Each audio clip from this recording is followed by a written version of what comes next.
Hello everyone, स्वागत है आपका आज के नए सेशन में। आज का सेशन है जनरेशन ऑफ कंप्यूटर। तो चलिए शुरू करते हैं। सबसे पहला है फर्स्ट जनरेशन, जो कि 1940 से 1956 के समय तक रहा। फर्स्ट जनरेशन में वैक्यूम ट्यूब का यूज प्रोसेसिंग के लिए किया गया और मेमोरी के लिए मैग्नेटिक ड्रम्स का यूज किया गया।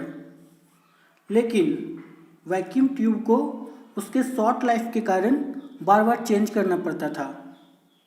ऑपरेटिंग करने के लिए भी स्पीड काफ़ी कम थी। यह बहुत ही ज़्यादा एक्सपेंसिव भी था और बहुत ही ज़्यादा और जल्दी गर्म भी हो जाता था। इसको ऑपरेट करने के लिए कंप्यूटर द्वारा समझी जाने वाली machine language, lowest level programming language का यूज किया गया। यह एक समय में केवल एक ही प्रॉब्लम को सॉल्यूशन देती थी और उसे सॉल्व होने में एक दिन या एक वीक का समय लग जाता था। इसमें इनपुट के लिए पंच्ड कार्ड या पेपर टेप होते थे। आउटपुट प्रिंट से निकाला जाता था। सेकेंड जनरेशन, जिसका समय 1956 से 1963 तक रहा। सेकेंड जनरेशन में वैक्यूम ट्यूब के जगह ट्रांजिस्टर का यूज किया गया। ट्रांजिस्टर एक स्मॉल कंपोनेंट था जो सेमी कंडक्टर मटेरियल से बना था। इसके यूज से हीट, जो उसमें काफ़ी गर्मी की समस्या थी, वह कम हुई।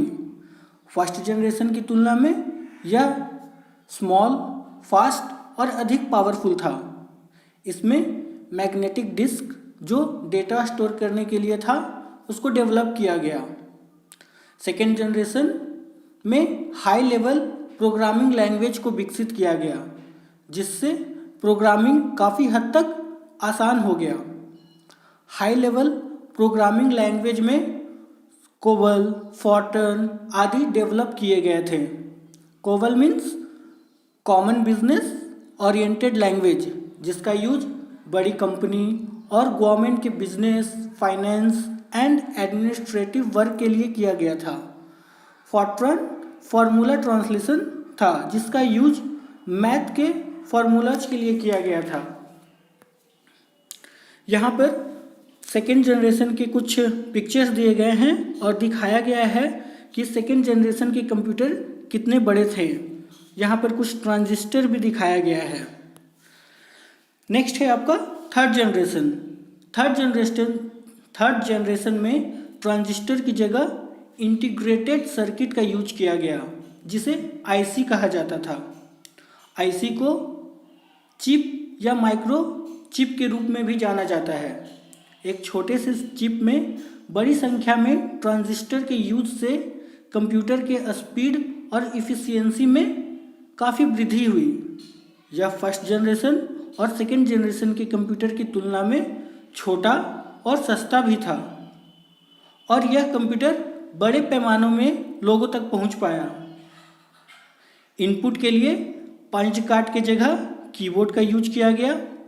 इसमें एक साथ एक बार में कई एप्लीकेशन चलाने का एक्सेस दिया गया। थर्ड जनरेशन 1964 से 1971 के समय तक रहा। फोर्थ जनरेशन में VLSI यानी very large scale integrated circuit का यूज किया गया। VLSI सर्किट में कम से कम 5000 से 10,000 ट्रांजिस्टर और अन्य सर्किट एलिमेंट्स होते हैं, और एक ही चिप पर जुड़े सारे सर्किट से फोर्थ जनरेशन की माइक्रो कंप्यूटर बनकर तैयार हो जाती है। फोर्थ जनरेशन में PC यानी पर्सनल कंप्यूटर को जन्म दिया। यानी कहा जाए तो PC की उत्पत्ति फोर्थ जनरेशन में ही हुई। इसमें हाई लेवल लैंग्वेज जैसे C++ का यूज किया गया। इसी जनरेशन में कंप्यूटर नेटवर्क बनाने के लिए, एक साथ जुड़े रहने के लिए इंटरनेट का विकास हुआ। फोर्थ जनरेशन में देखा जाए तो 1971 से लेकर अभी तक फोर्थ जनरेशन का ही इस्तेमाल किया जा रहा है, जिसमें PC, मोबाइल, लैपटॉप, टैबलेट आदि आते हैं। नेक्स्ट है हमारा और अंतिम है फिफ्थ जनरेशन। फिफ्थ जनरेशन में VLSI की जगह ULSI का यूज किया गया। ULSI means ultra large scale integration. इसके माइक्रो प्रोसेसर चिप्स में 10 मिलियंस इलेक्ट्रॉनिक एलिमेंट होते हैं। यह पैरेलल प्रोसेसिंग हार्डवेयर और आर्टिफिशियल इंटेलिजेंस सॉफ्टवेयर पर आधारित है। प्रोसेसिंग हार्डवेयर और AI मीन्स इसके कंप्यूटर बनाने का तरीका मनुष्यों की तरह होता है, जैसे रोबोट, वॉइस रिकॉग्निशन आदि। आज भी फिफ्थ जनरेशन काफ़ी अच्छे तरीके से डेवलप कर रहा है।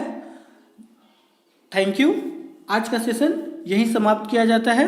आशा करता हूँ कि यह सेशन आपको काफ़ी पसंद आया हो। Thank you so much.